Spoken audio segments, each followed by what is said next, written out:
नमस्कार मित्रों, मैं पंडित अखिल शुक्ल यूट्यूब के माध्यम से आज आपको कुछ प्रश्न थे लोगों के। अब बार बार फोन पे अलग अलग सबको उत्तर दे पाना संभव नहीं है, इसलिए मैंने सोचा कि आज मैं वीडियो बना के डाल दूं। मैंने एक अभी गुटखा डाली थी जिसका नाम है क्या बोलते हैं, गौरी शंकर पारक गुटखा। भारतवर्ष में कोई नहीं बनाता होगा, तो ये मैं आपको बता दूं। उसके बारे में आप देख लें कि क्या है। लोगों ने बहुत सारी चीज़ें पूछी थी, तो पहले तो आप दिखा देता हूं आपको। ये दिखा दो, ये है गौरी शंकर रुद्राक्ष। ये गौरी शंकर, ये गौरी है, ये शंकर है। ये गौरी शंकर रुद्राक्ष ऐसा होता है, इसको बोलते गौरी शंकर। ये मीडियम का है, एक इससे बड़ा भी आता है। ये है गौरी शंकर गुटिका। ये देखिए, ये दिख रही है आपको। जैसा ये रुद्राक्ष है, ये देखिए, जैसा ये रुद्राक्ष है वैसी ये गुटिका है।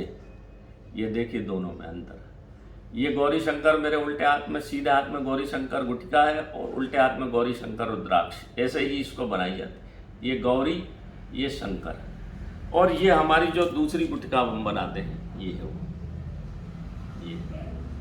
ये गुटका। ये भी मजबूत है। ये बहुत ज़्यादा मजबूत है, क्योंकि ये मैंने जैसा आपको बताया था, रख दो ये, जैसा मैंने आपको बताया था कि गौरी शंकर, देखो वही भगवान शंकर अर्धनारेश्वर रूप है, बीच के मध्य, एक तरफ गौरी एक तरफ शंकर।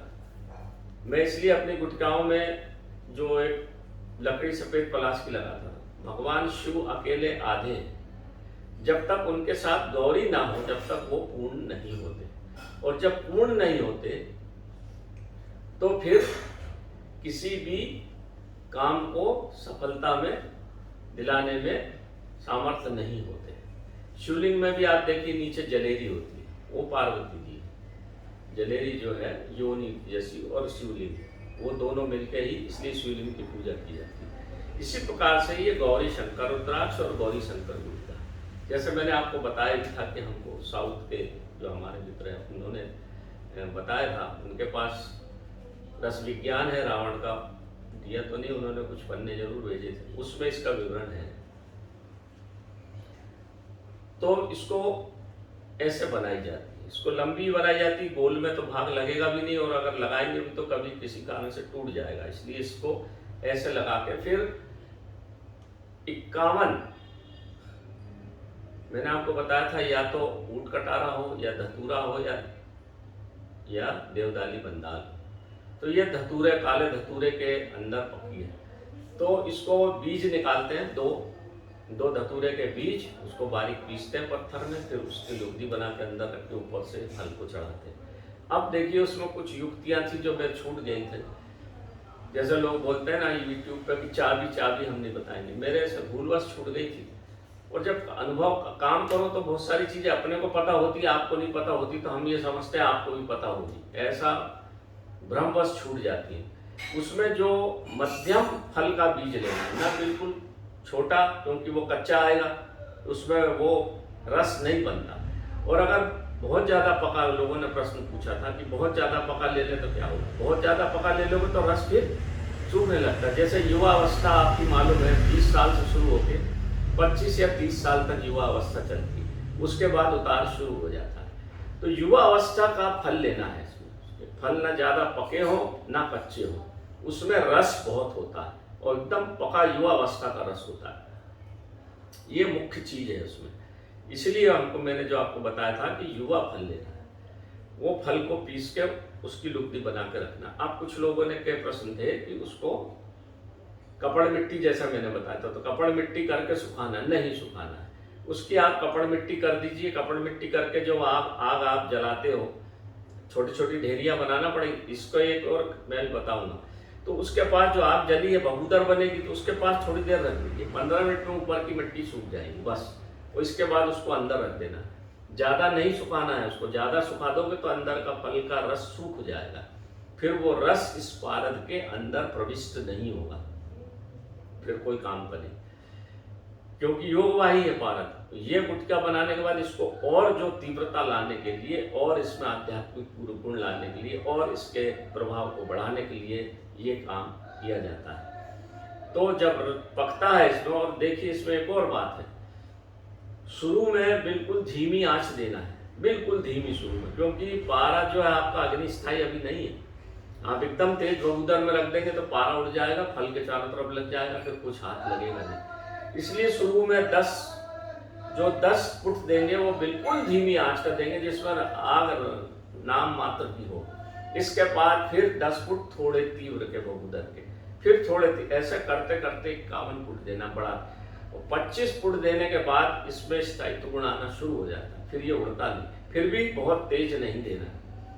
वही मेन काम है, वही अनुभव का काम है। धीरे धीरे धीरे धीरे हमको कंडे के जो हम बुझाते हैं उसको कितने हमको बुझाना है इसका ध्यान रखना है।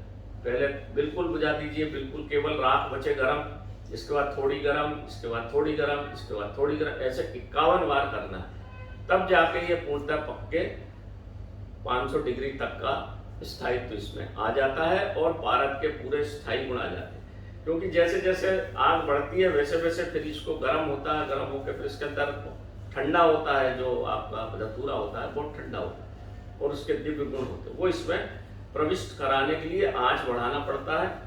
और ऊपर से भी गर्म होता है, अंदर से गर्म होता है, तो फिर इसमें रस प्रविष्ट होता है। ये इसका पूरा विज्ञान है। और इसमें एक और ध्यान रखना है, एक फल के लिए एक ही बबूदर, मतलब करीब 3 से 5 किलो कंडा आप जलाइए एक गुटखा के लिए, तो वो राख उसकी थोड़ी सी बचती है।